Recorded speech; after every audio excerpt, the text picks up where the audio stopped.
وسقى مرابعهم شعابيب الرضا ديما من الملك الكريم الأجود وثروتك الجرم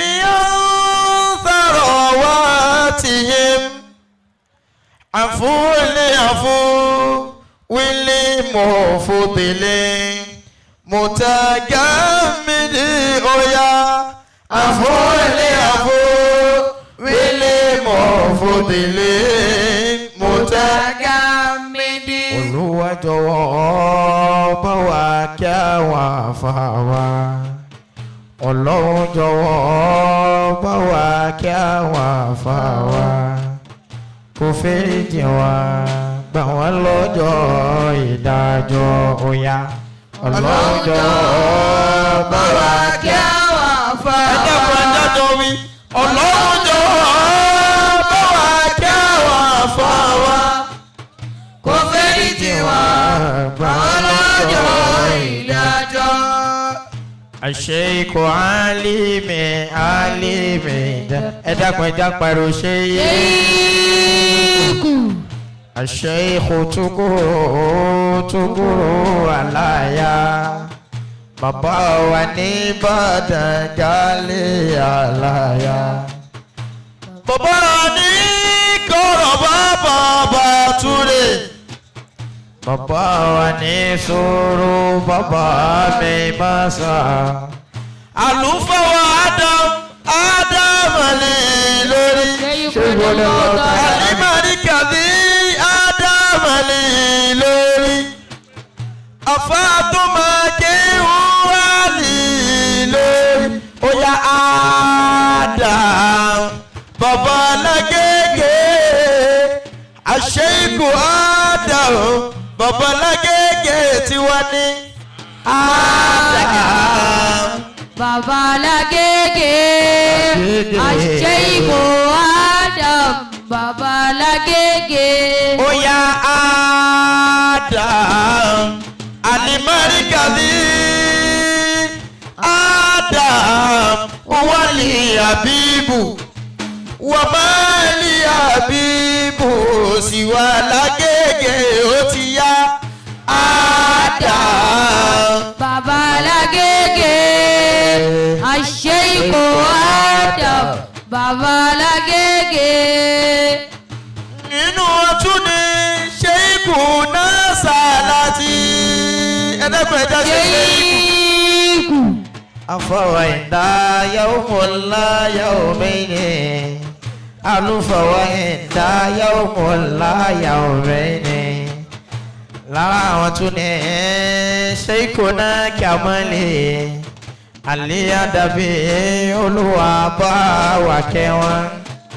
Lára àwọn tún ní Sàlìmánù Ẹ̀kẹ́ Olúwa jọ̀wọ́ dákun kẹwọn fún wa.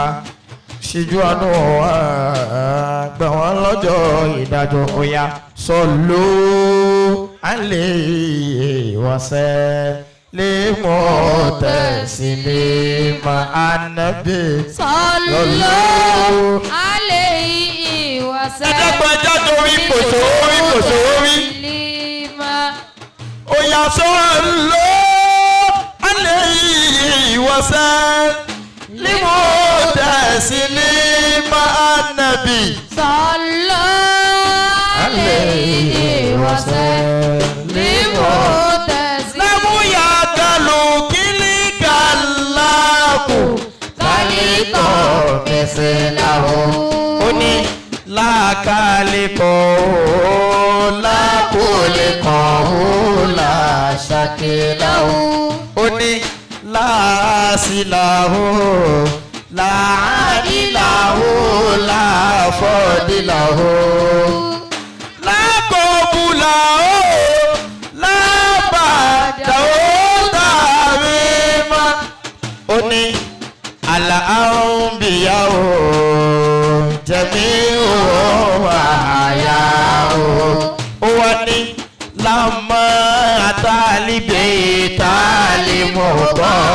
sàdáwò. Ó wá ní sọ́lá bìhín wọ́n wò mọ́ ládé iye wà láwò. Ó ní kánà lè mọ̀mọ́ wọ́n kó lọ́wọ́.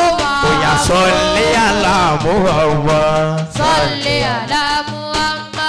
Allahumma ya Rabbi Sọ́lé àlámú àmà. wa sayyidi Saadati. Nàbí ìmọ̀. Àtọ́yàtò. Ìlà. Àtọ́kìyàtò. Ìlà. Àtọ́yìnbọ̀tù sálàwàtò lillah.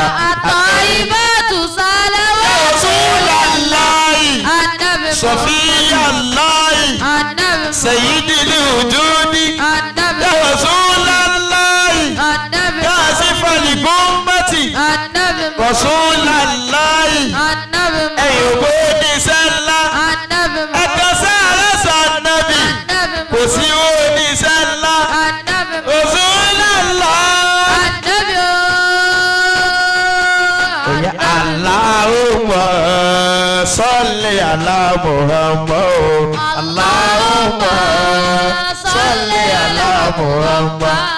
Ya wasi'al ihsani salli ala Muhammad. Allahumma salli ala Muhammad. Azimi sani àtọ̀ ilmu majadi. Allahumma salli ala Muhammad. Oníṣẹ́ ńlá gbọ́wọ́ wa o. Ọwọ́ ẹ lókè, ọwọ́ ẹ lókè. Oníṣẹ́ ńlá gbọ́wọ́ wa o. Ànábì gbọ́wọ́ wa. Bàbá Fátímà gbọ́wọ́ wa o. Ànábì gbọ́wọ́ wa. Bàbá orúkọ ya gbọ́wọ́ wa o. Ànábì gbọ́wọ́ wa. Ẹni ó bá gbọ́wọ́ rẹ̀ ni ó là níwájú Olúwa. Àbíyamọ bọ̀já gbọ̀rọ̀ gbọ́rọ̀. Lóníṣẹ́ ńlá. Àbíyamọ wọ̀já Oya ya Mustapha Sayyidi. Mustapha Sayyidi. Ya Mujtaba Sayyidi. Ya Mustapha Sayyidi. Oya ya Nura Nuri. Ya Nura Nuril Huda. Huda. Huda. Allahumma salli ala Muhammad wa sallim.